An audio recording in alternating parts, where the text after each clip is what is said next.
Parfois, on imagine la VAE comme une étape unique, un parcours que l'on traverse une fois dans sa vie professionnelle. Et puis, il y a celles et ceux qui choisissent d'y revenir, une fois, puis deux, puis trois. Pas par facilité, mais parce qu'à chaque étape, leur expérience évolue, leur posture professionnelle aussi, et leur regard sur eux-mêmes se transforme. Qu'apprend-on quand on traverse plusieurs parcours VAE? Qu'est-ce qui change d'une expérience à l'autre? Et qu'est-ce que cela révèle de l'accompagnement, du doute et de la confiance en ses compétences? Voilà le programme du jour. Bonjour, je suis Anne Pérengère, architecte accompagnatrice de parcours en VAE.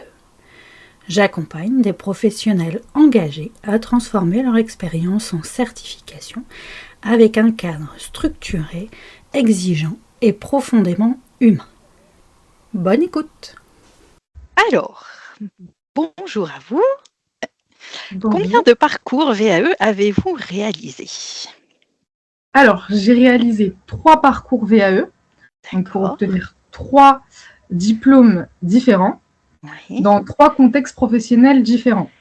D'accord. Donc, le premier diplôme, je l'ai obtenu en 2023, donc c'est le diplôme d'AES, puis le diplôme de moniteur éducateur en 2024, et finalement le diplôme d'éducateur spécialisé, donc très récemment en 2025. D'accord, ok. Alors, est-ce que vous pouvez nous raconter un petit peu le déclenchement, quel a été le déclic pour vous engager dans chacune de ces VAE? Okay. Alors, il n'y a pas réellement eu de déclic. Je dirais que j'ai découvert, en fait, la VAE.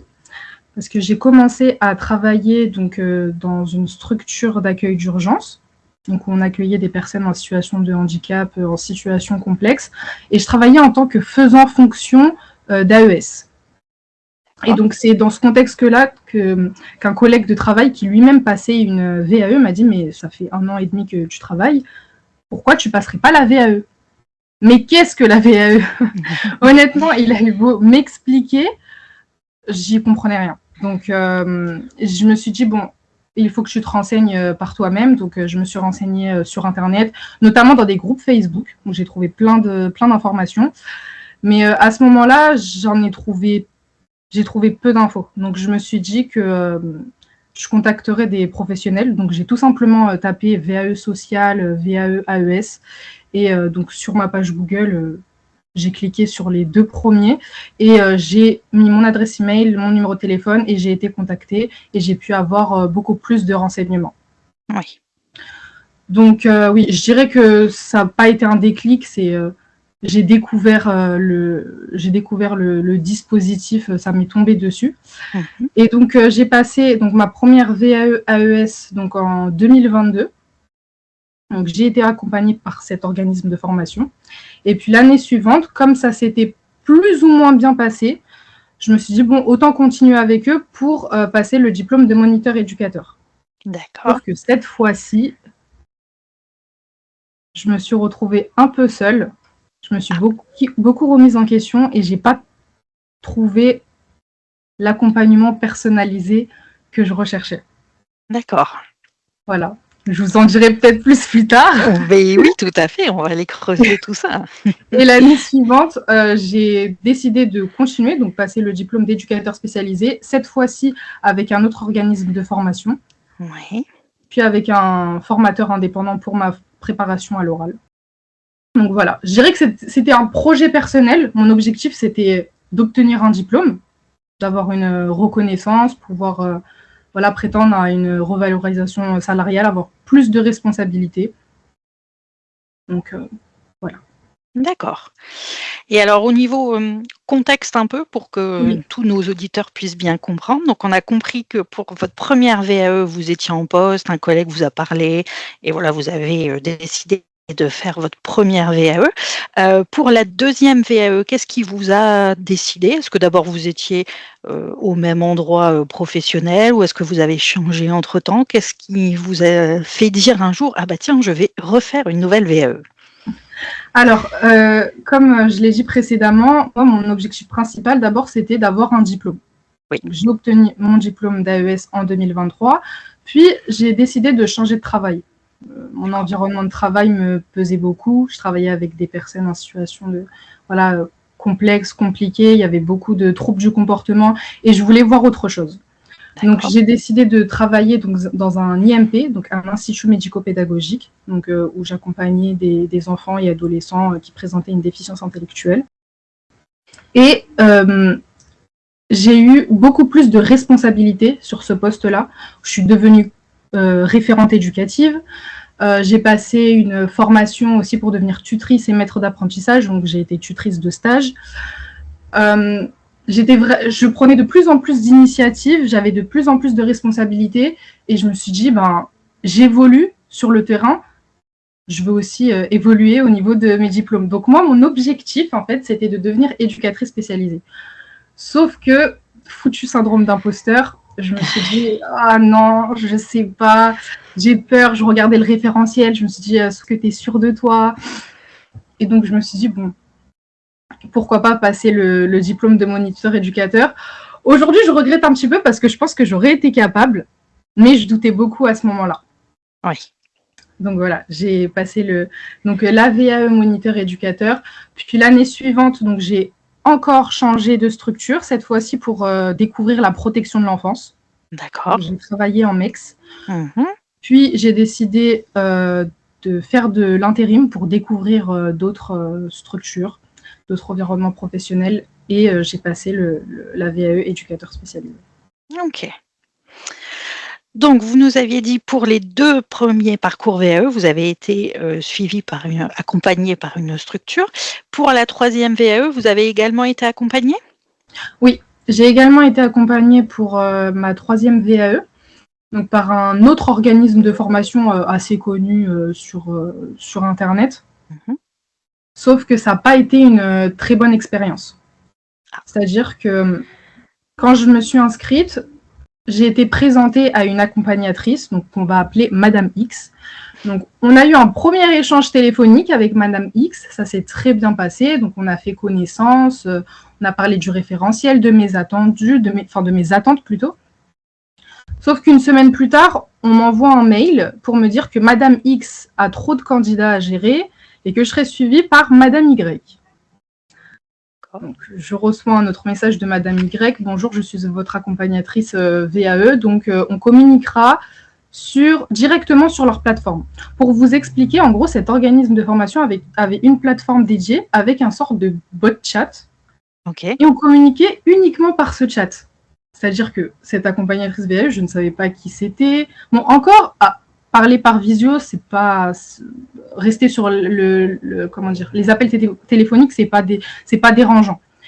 Mais le fait de parler uniquement à travers ce bot chat par SMS et par email, je trouvais qu'il y avait une sorte il manquait d'humanité à cet accompagnement. Ouais.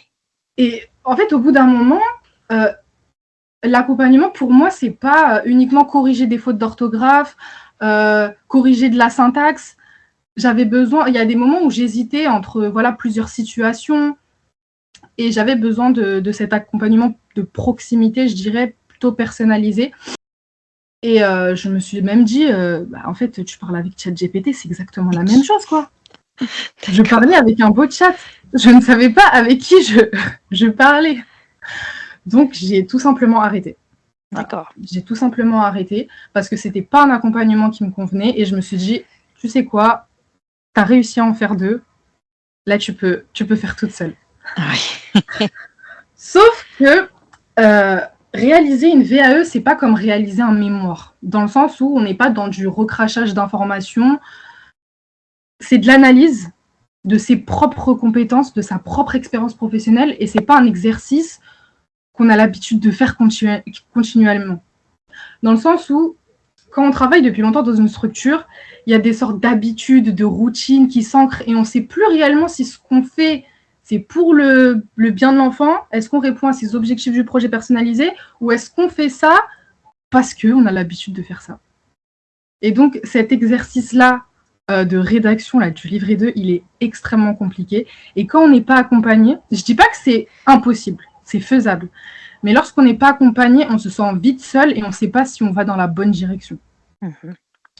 Et donc, c'est pour ça que pour moi, l'accompagnement, ça a été primordial et que l'accompagnement, c'est pas uniquement être accompagné par un architecte accompagnateur VAE, mais aussi par son entourage. Donc, ses collègues de travail, sa famille. Moi, j'ai une amie, ancienne collègue, qui m'a énormément aidée, qui m'a conseillé sur les situations, qui m'a aussi rassurée dans les moments où j'étais complètement démotivée et fatiguée. Donc voilà, fort heureusement, j'ai bien été accompagnée au niveau de mon entourage. Et quelques temps après, donc j'envoie mon livret 2, je suis toute contente. Et puis un jour, ma mère me pose sur mon bureau une enveloppe. J'ouvre l'enveloppe, convocation. Donc convocation pour l'oral de VAE. Et là, gros stress. Je me dis, ok, pour la rédaction, tu as pu rédiger tout seul, mais là, pour l'oral, j'avais besoin d'être entraînée. Et je me sentais pas prête du tout. Et donc, ce que j'ai fait, c'est que je suis allée sur une plateforme où on peut trouver plein de professeurs particuliers, profs de maths, coachs sportifs, etc. Et je me suis dit, tente, peut-être que tu vas trouver aussi des accompagnateurs VAE. Et en fait, il y en a. D'accord. Il y en a aussi sur cette plateforme. Donc, et j'ai trouvé donc, un formateur, accompagnateur et jury. Donc, je me suis dit, bingo, donc il connaît les attentes, les attendus voilà, de l'oral, top. Et donc, je lui envoie un message, il est disponible. Et donc, premier appel téléphonique qui se passe super bien. Donc, il me pose des questions sur moi, il cherche à apprendre à me connaître, il me demande quelle est la situation qui m'a le plus marquée au travail, celle qui m'a le plus remise en question. Voilà, il a vraiment cherché à comprendre qui j'étais, quel professionnel j'étais. Il a cerné un peu mes points faibles. Il m'a dit, ok, toi, tu es plutôt comme ça, comme ça, comme ça, on va travailler sur toi, mais dis-moi toi aussi quels sont tes freins. Et puis, on a fait un oral en conséquence. D'accord. Donc, qui s'est assez bien passé, mais qui m'a surtout redonné confiance. Oui. Et donc, une semaine plus tard, parce que oui, j'ai fait cet oral blanc un peu tard quand même. Une semaine plus tard, donc je passe l'oral. Bien sûr, il y a toujours du stress, mais j'étais beaucoup plus en confiance et fort heureusement, il s'est bien passé et j'ai été diplômée. Oui. Félicitations à vous. Merci beaucoup. Alors là, ce qui était intéressant, vous avez comparé un peu les accompagnements un peu, on va dire, avec les points négatifs. Est-ce que si vous comparez à nouveau ces accompagnements, il y a des similitudes, on va dire, plus positives? Alors oui, bien entendu. Pour ma première VAE, vous savez, j'avais pas réellement d'attente parce que je connaissais pas le dispositif. J'étais complètement ignorante. J'avais besoin qu'on m'accompagne sur tout l'aspect administratif, qu'on m'explique les étapes, ce qu'on attend de moi. Et j'ai complètement été accompagnée à ce niveau-là. Donc, au niveau information, administratif, financement, etc. C'est quand même un gain de temps d'avoir un accompagnement par rapport à ça. En fait, pour l'ensemble de mes VAE, j'ai été accompagnée surtout au niveau de la rédaction. Oui. Donc, tournure de phrase, encore une fois, faute d'orthographe, est-ce que tu as bien compris la consigne?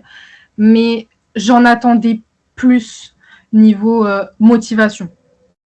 Parce que de la fatigue, des baisses de motivation, syndrome de la page blanche, je pense qu'on passe tous par là lorsqu'on rédige son livret 2. C'est très compliqué à gérer. Et au niveau des organismes de formation que j'avais choisis, j'avais des appels téléphoniques donc qui duraient 10 à 15 minutes, mais on sentait que l'accompagnatrice devait raccrocher pour appeler quelqu'un d'autre. Donc voilà, les minutes étaient comptées. Et du coup, moi-même, j'étais stressée pendant ces appels-là et parfois, je ne savais pas quelles questions poser. Oui. Donc, il y avait ça qui était compliqué, mais après, non, honnêtement, ça a été quand même indispensable pour moi et surtout au niveau de la préparation à l'oral. Le fait d'être en condition de jury, le fait de ne pas connaître les questions auxquelles on va nous poser, le fait de voilà, être en condition, tout simplement. Être en condition, ça m'a vraiment aidé. Donc, c'était surtout des préparations soit par téléphone, soit par visio. D'accord, ok. Alors, on va revenir sur des moments peut-être un peu plus difficiles dans chacun des parcours. Est-ce Oui. que, donc, pour chacune de vos VAE, est-ce qu'il y a des moments où vous vous êtes dit: «Ah non, mais là, j'arrête tout, je suis pas faite pour ça», ou pas? Euh, j'ai jamais vraiment eu envie d'arrêter parce D'accord. que j'avais un objectif et je voulais l'atteindre. Par Mmh. contre, bien entendu, je suis passée par des moments de doute, des moments de fatigue, des moments de ras-le-bol, clairement. Comme j'en ai parlé précédemment, le syndrome de la page blanche, où en fait on est en face de son ordinateur, on écrit un paragraphe, on n'est pas satisfait, puis on se dit mais qu'est-ce que j'écris? Et puis le manque de temps, parce que on gère quand même notre vie professionnelle, notre 35 heures, notre vie perso, le sport, puis trouver du temps pour la rédaction. Donc, ce qui peut être compliqué. Et je pense que comme tout le monde, je recherche des solutions sur Internet, sur les groupes, les forums, les réseaux sociaux. Mais malheureusement, on entend tout et son contraire sur Internet. Donc, je vais vous donner 3 étapes pour réussir votre VAE à coup sûr. 2 erreurs à ne pas faire pour votre livret 2. Et en fait, comme je l'ai dit, on entend tout et son contraire. Et puis, c'est des discours surtout qui sont culpabilisants. On se dit, ah oui, c'est 2 erreurs, mais oh là là, je crois que je suis dedans. Ces 3 étapes-là qu'il faut faire absolument pour rédiger son VAE, ben, j'y suis pas. Enfin, c'est hyper culpabilisant et on entend surtout aussi le fait de réserver des créneaux pour la rédaction, des créneaux fixes, etc. Donc, pour rédiger. Moi, ça n'a pas fonctionné pour moi. D'accord. Surtout, tout simplement parce que quand je respectais pas ce créneau, je culpabilisais. Je me disais, ah ok, je suis en retard, voilà, faut que je respecte cette deadline, etc. Un jour, je me suis arrêtée, je me suis posée. Ça a été pour ma deuxième VAE, la VAE moniteur éducateur, où vraiment, ça a été la VAE la plus compliquée pour moi. D'accord. Je me suis posée et je me suis dit, tu vas à ton rythme. Je me suis imposée de rédiger chaque semaine. Par contre, je ne me suis pas imposée de créneau. Oui. Voilà, faut pas oublier aussi que je suis une femme, que j'ai mes règles et que pendant cette période rouge, mon cerveau ne fonctionne pas correctement. Oui. Tout ce travail de réflexion et d'analyse, c'est très compliqué pendant cette période-là. Donc, c'est une période où je vais plutôt réfléchir à mes situations, mais je ne vais pas forcément être dans la rédaction.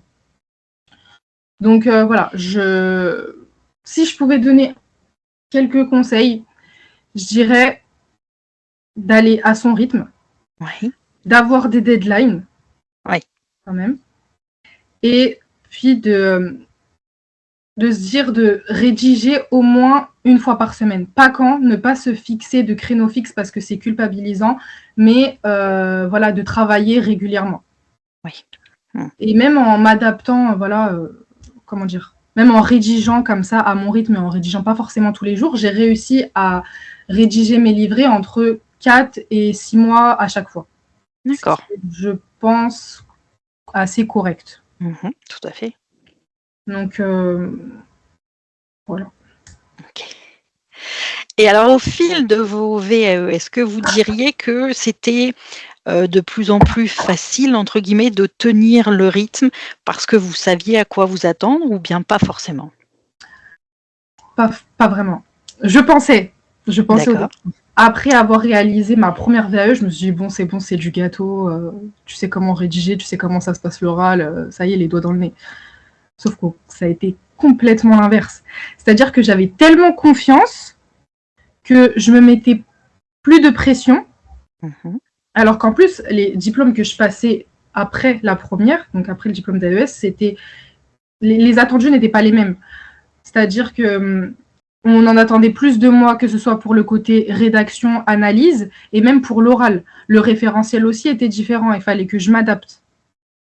Et donc moi, ma deuxième VAE, ça a été la plus compliquée, parce que j'ai beaucoup douté.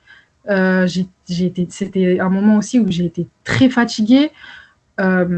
Et aussi, deuxième chose, l'oral, je ne l'ai pas passé au même endroit que pour mon premier oral. Oui. Et donc, je l'ai passé à la maison des examens d'Arcueil.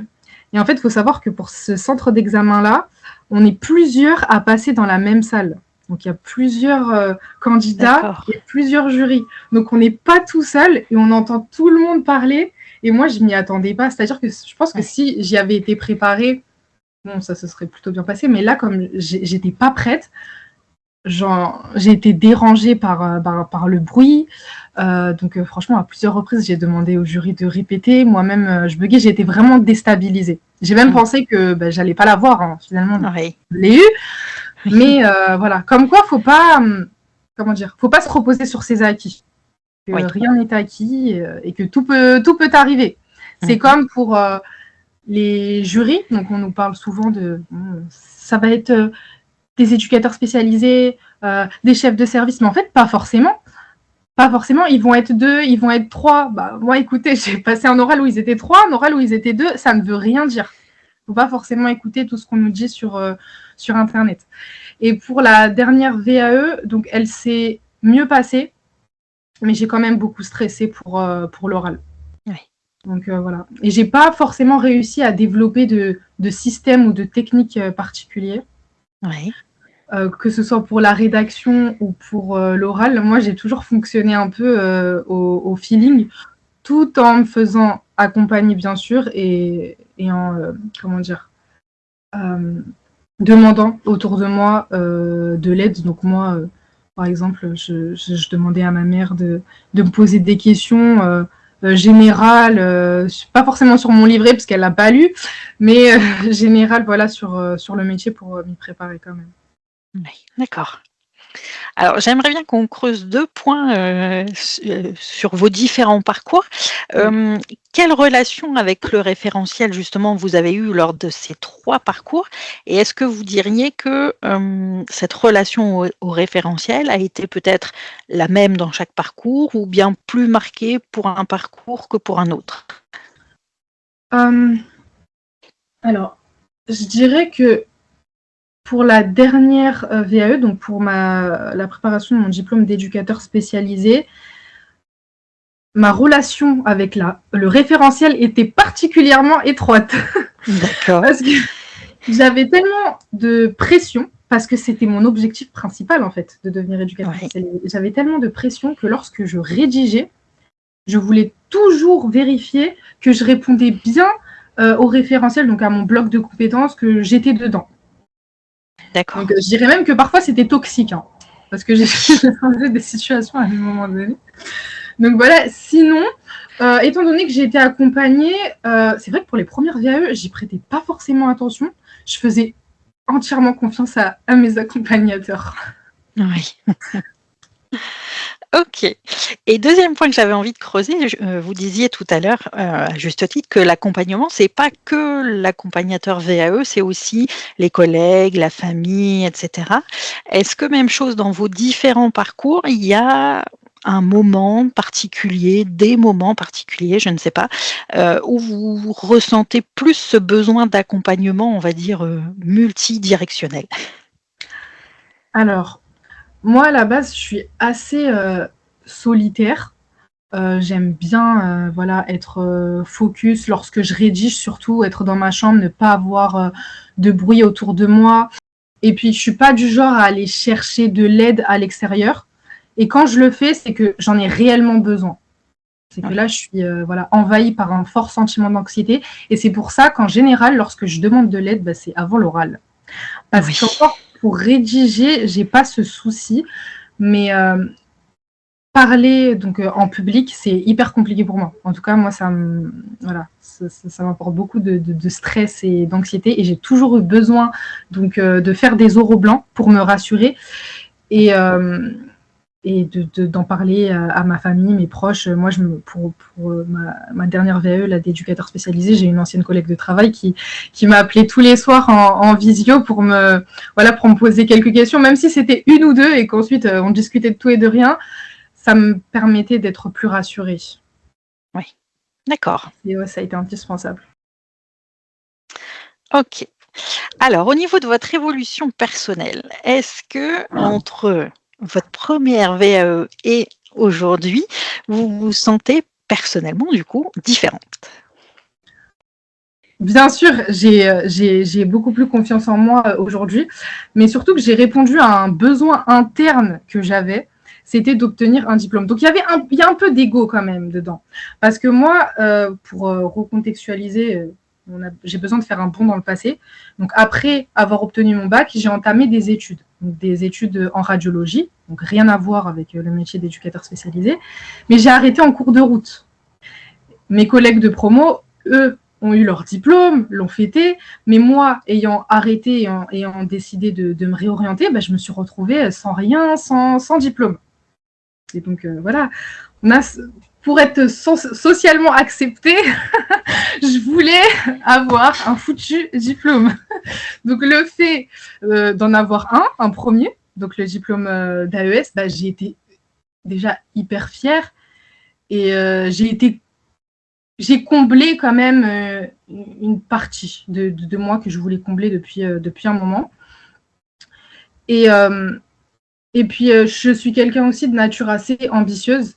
Donc, je veux toujours faire plus. Et je sais que je peux toujours faire plus. Donc, voilà, j'ai eu un premier diplôme. Je me suis dit, allez, pourquoi pas un deuxième et pourquoi pas un troisième. Alors, chaque année, voilà, ça fait 3 ans, non, 4, que je prépare des diplômes. Cette année, j'en prépare pas. Je me dis, mais qu'est-ce que je dois faire cette année? Donc voilà. Et puis, je me dis toujours aussi que même si j'ai pas mal de difficultés à parler en public, voilà, parler à l'oral, c'est pas forcément mon fort. C'est en sortant aussi de sa zone de confort qu'on apprend le mieux. Et puis, ça rend fier de soi aussi. Tout à fait. Ouais. Et du coup, votre sentiment de légitimité, je suppose qu'il a évolué aussi avec vous, avec ces différents parcours VAE. C'est ça, avec mes différents parcours et aussi avec mes différentes expériences professionnelles, parce que ça a été quand même stratégique, hein, je vous dis la vérité, le fait de changer de contexte professionnel à chaque fois. Donc, à la fois pour ne pas parler de la même expérience dans mes livrets 2, mais aussi pour montrer au jury que, voilà, je cherche à savoir, j'ai peut-être pas fait la formation d'éducateur spécialisé en faisant plusieurs stages dans les différents champs, voilà, protection de l'enfance, insertion, handicap, mais je suis allée chercher par moi-même à travers des expériences professionnelles, à travers des missions d'intérim aussi. Donc, ça c'était vraiment important pour moi. Et donc maintenant que vous avez terminé ce 3e parcours VAE, votre analyse de l'expérience professionnelle s'est certainement affinée aussi au fur et à mesure de ces parcours. Du coup, je pense que oui, parce que la VAE, la rédaction de la VAE nous pousse à analyser notre pratique, donc sur l'entièreté de notre livret, donc de questionner donc pourquoi on met en place ce projet éducatif, pourquoi avec ce jeune, pourquoi avec ce groupe, dans quel contexte d'intervention, avec quel profil. Et je pense que c'est indispensable donc pour un éducateur spécialisé de questionner sa pratique et ce qu'il met en place en permanence. Donc, bien qu'en travaillant en institution, ça peut être compliqué donc, dans le collectif. Et surtout qu'en institution, souvent, quand on y travaille depuis longtemps, on prend des habitudes, donc parfois bonnes, parfois mauvaises. Donc voilà, on se questionne plus, on met en place parfois des activités, des projets, des sorties parce qu'on a l'habitude de le faire ou parce que ça nous arrange parfois, il faut le dire. Et oui, le fait d'avoir réalisé une VAE et même 3, ça a déclenché quelque chose dans mon cerveau, dans le sens où maintenant, quand je mets un projet en place, je me questionne. Donc, pourquoi, pour qui, comment et quel est le bilan en fait. D'accord. Ok. Alors, si on revient un peu globalement sur chacune de vos VAE, si je vous demandais de me dire une phrase pour chaque VAE, qu'est-ce que vous me diriez? Alors, pour la première, donc c'est pas une phrase, c'est un mot, je dirais découverte. D'accord. Voilà, parce que j'ai découvert le dispositif, je ne connaissais pas. Pour la deuxième VAE, donc celle de moniteur éducateur, je dirais démotivation totale. D'accord. Clairement, j'ai été démotivée à la fois dans la rédaction du livret 2, mais aussi dans la préparation de l'oral. Et pour la troisième, libérer des livrets. Voilà. D'accord. Et alors, vous le disiez à juste titre, première VAE, deuxième, troisième. Est-ce que une petite idée vous trotte dans la tête pour le futur? Alors, je me questionne. Écoutez, je me questionne, comme je vous ai dit, je tente toujours d'évoluer professionnellement, mais évoluer professionnellement, c'est pas forcément obtenir un diplôme, c'est Bien aussi sûr. se former. Se former, et là, je m'intéresse de plus en plus donc, aux outils de communication alternative, à la CAA, étant donné que je travaille dans le champ du handicap, que j'ai décidé maintenant d'accompagner aussi à domicile, donc au sein même des familles. Et donc, voilà, j'aimerais me former encore plus dans l'autisme et dans la CA. Voilà. D'accord. Donc, pas forcément une nouvelle VAE tout de suite, mais Pas tout de suite, mais plus tard. pourquoi pas? Moi, je ne serais pas fermée à une quatrième, écoutez. Ok. Alors, maintenant, on va vivre un peu dans un monde fabuleux. Si vous pouviez concevoir un accompagnement idéal, parfait, à partir de toutes vos expériences, forcément, qu'est-ce qu'il contiendrait cet accompagnement? Alors, déjà, pour moi, un accompagnement idéal, c'est un accompagnement qui est personnalisé, déjà. Et puis, on va rêver, hein.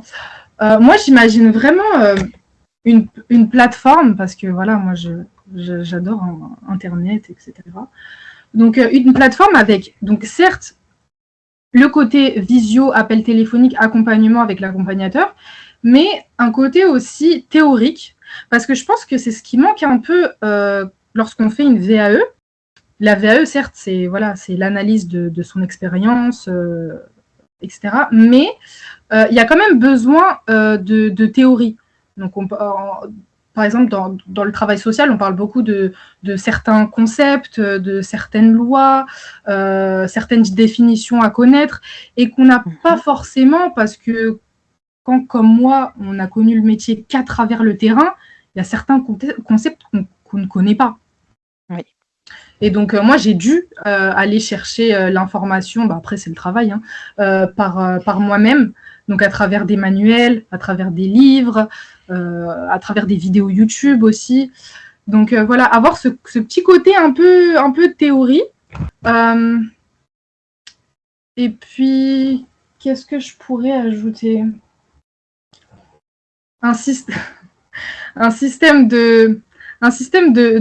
Comment je pourrais dire? Non, là, je vais trop loin. Oh, mais c'est l'accompagnement idéal, hein, donc rien n'est interdit, pardon. Non, mais je dirais, vous avez un système de récompense où on avance comme dans un jeu pour stimuler la motivation. D'accord. Et essayer d'arriver jusqu'au bout, et jusqu'au bout, c'est le diplôme.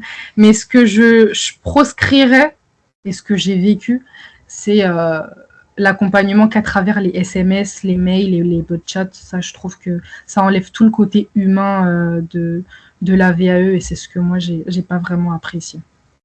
D'accord, oui. Ok. Parfait. Eh bien, un grand merci pour votre témoignage. Et merci à vous pour l'invitation. Avec plaisir. Ce que je retiens particulièrement, c'est cette progression.